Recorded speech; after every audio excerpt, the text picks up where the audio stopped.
Welcome to Nestle Next Level Digital, a podcast where Nestle reimagines digital transformation to the next level as the world's largest food and beverage company using the power of food innovation to enhance lives. If you're new here, we invite you to discover Nestle through the lens of our leaders. Each episode presents valuable insights on our digital initiatives in driving growth and sustainability as we make an impact for everyone today and for generations to come.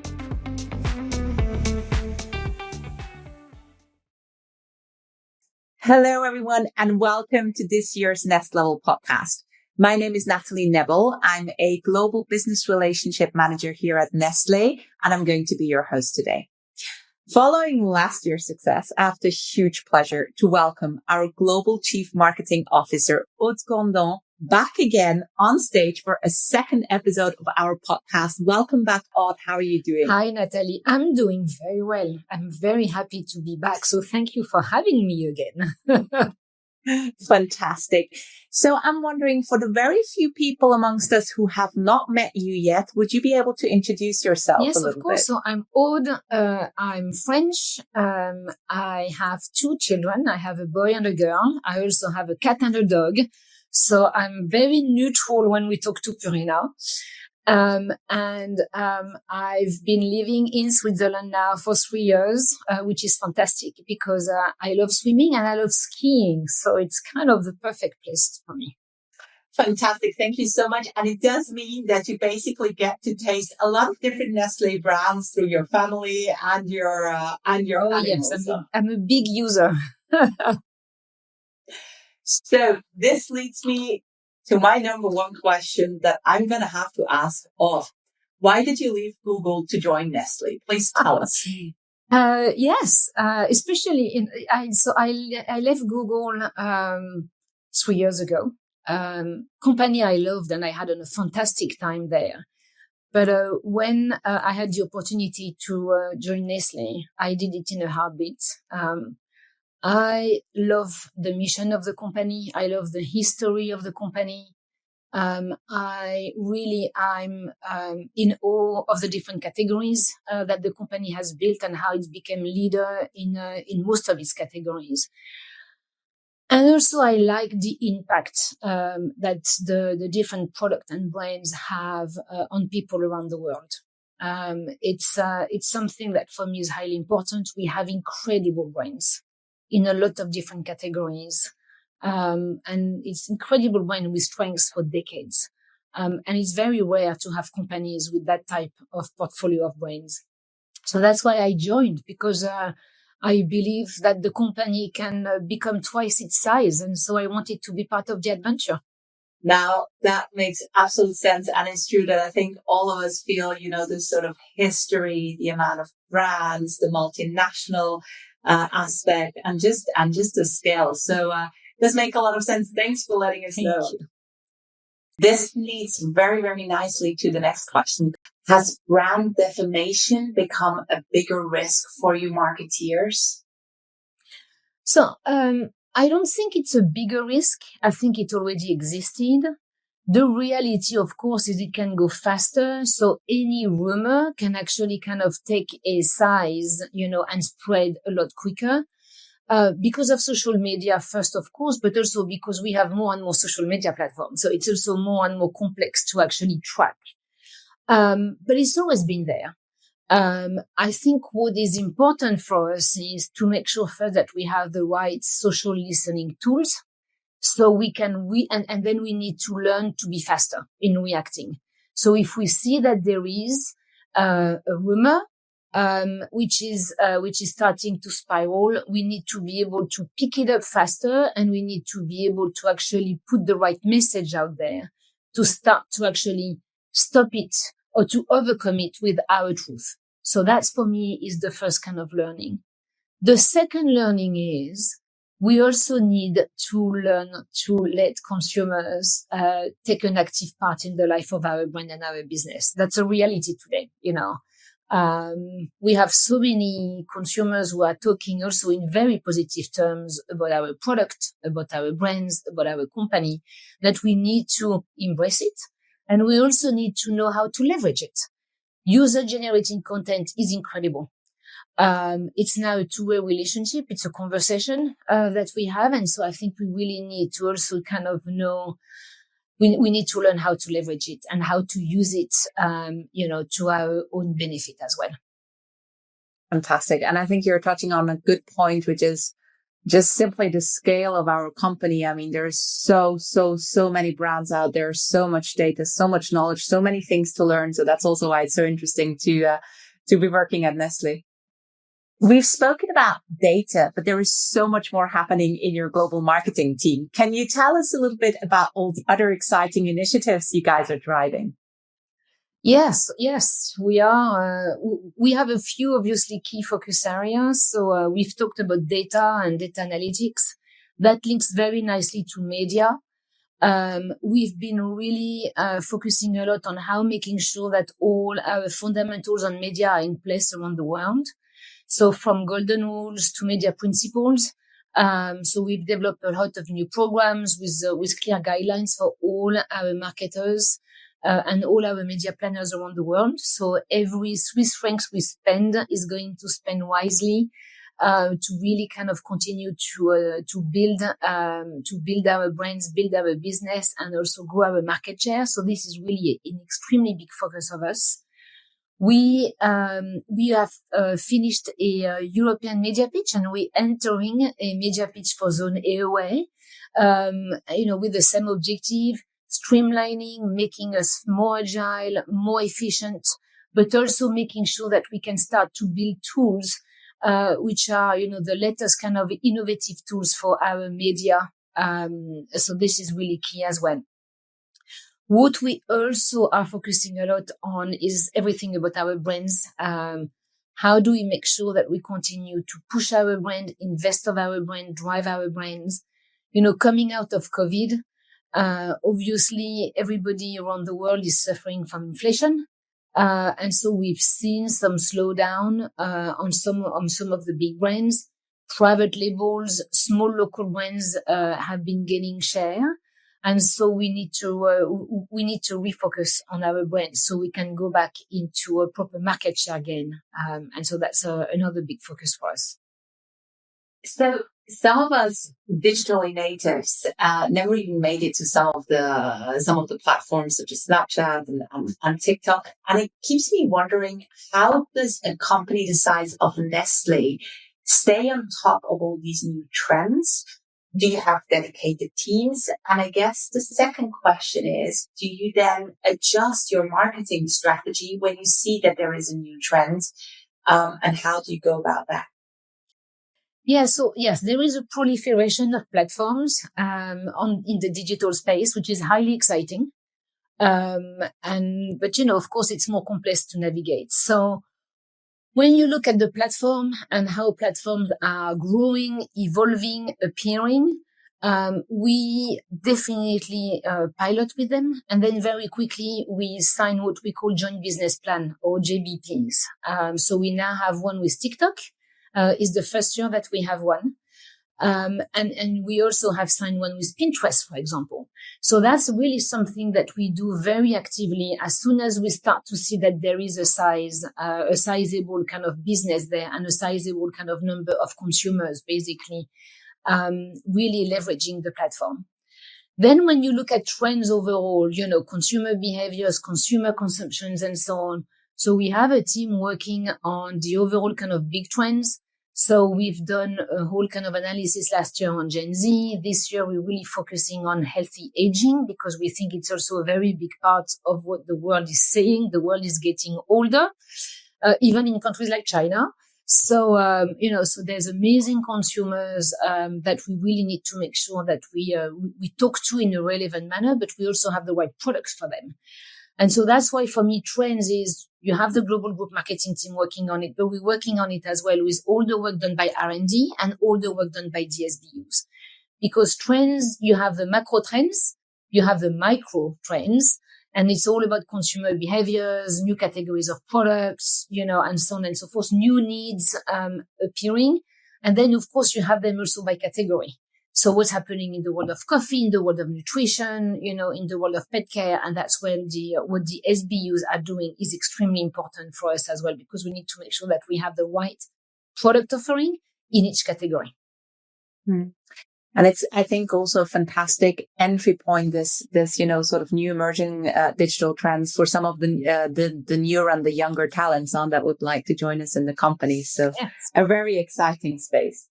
Absolutely. Absolutely. We love all the young and new talent. So, we need to make sure that we also have the right understanding of how they're looking at the workforce, how they're looking at their career, and that is something that we're also working a lot with our HR teams around the world.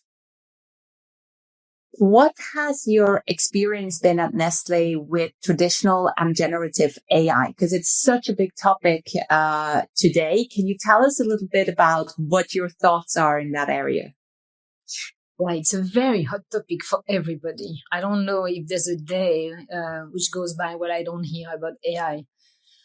So we've been using AI for quite a while. AI has been there already for quite a while, and it's actually, I think, on all our apps and a lot of the product that we're using every day. So one of the key products leveraging AI that we've been now using for more than 2 years is CreativeX. And so this is a fantastic platform which is totally AI based that we're using to make sure that we filter all our digital assets around the world, and making sure that they are fit for purpose. So it's for all the platforms, and it's there's more than 500,000 digital assets every year. We go through the platform, making sure that they have the right format if you're on Instagram, so it's vertical. Your branding is at the right place. You have audio on if you're on YouTube, for example, because people watch YouTube with they don't always watch everything, but they definitely listen to it. So this is very AI based. It's been 2.5 years and it's working extremely well. We have embarked also on a partnership with OpenAI, with ChatGPT and DALL-E. We started earlier this year, thanks to the fantastic also relationship we have with Microsoft. And we've been starting to test, what ChatGPT and DALL-E can do in the creative space. So we have plugged the two tools in our global coffee content studio in South Africa. So it's a content studio that does all the digital assets for Starbucks and Nescafe for the world in one place. And so what we've done is we're starting to see, okay, if you plug ChatGPT and then DALL-E, how can we leverage it? And so we had a very interesting experience. So first, it's more complex than everybody believes to actually kind of plug the tool in our own ecosystem, because of course it needs to be in a closed, safe Nestle ecosystem. And then when we did it, we're starting to do prompt of, hey, can you give me some ideas of messaging for a Starbucks Christmas campaign? And what we got was actually right, but it was very vanilla, actually very boring, if I can say. Nothing was wrong, but it was all ideas that we have seen 100 times, which basically highlight that we need to remember AI tools like ChatGPT are based on data that is basically have been scrapped from the internet. So everything you have is things which have been done before. Okay. So nothing is wrong, but nothing is new. And we are in the world of creating new messaging, new trends. And so that's a bit of the limit of such a tool. What we've done though is we have then asked ChatGPT to integrate, to digest all our strategic all our strategic documents, So from brand equities to the strategies on the different SKUs and the different subcategories, for example, on Starbucks and Nescafe. And then we actually ask exactly the same prompt. And what we got was a lot more interesting. First, it was very on brand. It was very Starbucks-like, in the vocabulary, and in the ideas for Christmas. And so what it highlighted to us is when you have all the right kind of work done by our experts, by our marketing experts, we've been working on building brands and building marketing for years. then the machine gets very smart. Okay. And it was the same thing with DALL-E. DALL-E, we tried from, obviously, as you know, it's from words to images. And it was the same thing. We asked the prompt for a Christmas kind of visual, a Christmas ad. It was picture perfect Starbucks ad, picture perfect. And there was a Christmas tree. It was red and green. There was nice cups of coffee. And so it was a great starting point. But to make it interesting and fresh and new, you need creative minds. And so it confirmed what I believe about generative AI. It's going to be amazing to kind of do some of the groundwork to really help us to get faster, to be more agile. But then we will need the talent and the brain from the marketers, from the creative to make it really new and fresh and, and enticing for consumers. So yes. And so more to come because of course, we are continuing to accelerate with OpenAI, on ChatGPT and DALL-E. And we also, obviously, we're talking to Google to make sure that, we can also start to leverage Bard and some of the other generative AI tools that they're launching right now. Fantastic. Oh, this is, I think, one of the best summaries I've heard about AI and, where it helps and where it doesn't help. And I think it was spot on. I think there is this misconception about what it can replace. And I think there is some groundwork that can really, really be, done through AI, but it doesn't mean that we don't need fantastic, creative, cutting edge profiles and talents joining us to be able to win in the marketing area. Absolutely. And, first you need to make sure it's safe, because, you don't want to give your data to anybody else. So, what you're working on. And, I'm going to give you an anecdote. I have 2 kids and my daughter, is working and, she's just starting her career. And so at one point, because of all the headlines, on generative AI, she was getting very worried and she was telling me that, her future was doomed and she wouldn't get a job. And I keep telling her, compared to when I started my career, well, I spent a lot of time writing contact reports, doing a lot of desk research. That's what generative AI is going to do for you. All the automation and the smart automation of, answering some of the very fast email, which can be done automatically with AI, putting the notes and writing the contact reports, that's all the job that you won't have to do. So you can, even early in your career, you can actually focus a lot more on the subject that matter. That is amazing. And I think that's the way we need to look at it. It's going to be a fantastic support. It is not going to replace talents. Talking about talents and creativity, what's your experience with influencer marketing? Are you relying on influencers? What's your strategy when it comes to that? So influencer marketing and creator marketing is key for us. We already, as a company, are investing quite a lot on our brands around the world on this, but it's a bit of the Wild West. There's a lot of fake numbers on how much kind of followers an influencer has, the cost of an influencer, how we do a deal with an influencer. Obviously, currently it's still a bit of the, there's no real kind of processes and so on. And so what we've done is, so first I keep telling everybody, pilot, embrace, play with it because it's key. But the second thing is we've just signed a deal now, I think a few months ago, with a company called Creator IQ. And so it's a tool which is now available for everybody around the world. It's a fantastic platform.